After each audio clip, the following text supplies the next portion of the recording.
এজন্য রাব্বুল আলামিন বলেন মাসালুল্লাযীনা ইউনফিকুনা আমওয়ালাহুম ফি সাবিলিল্লাহি কামাসালি হাব্বা আনবাতাত সাবআ সানাবিলা ফি কুল্লি সুমবুলাতিন মিআতু হাব্বা ওয়াল্লাহু ইউদাঈফু লিমান ইয়াশা ওয়াল্লাহু ওয়াসিউন আলীম। সুবহানাল্লাহ পড়েন।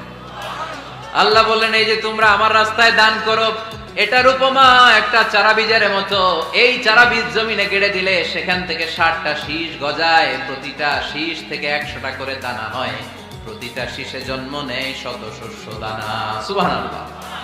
চারা বীজ ছিলেন না, মাটিতে ঢুকাই দিলেন, 60টা শীষ গজালো, প্রতিটা শীষে আবার 100টা করে দানা, মোট কটা হইলো 700টা। এক চারা বীজ থেকে যেমনি 700 দানা গজায়, তেমনি 1 টাকা দান করলে এরকম 700 গুণ সওয়াব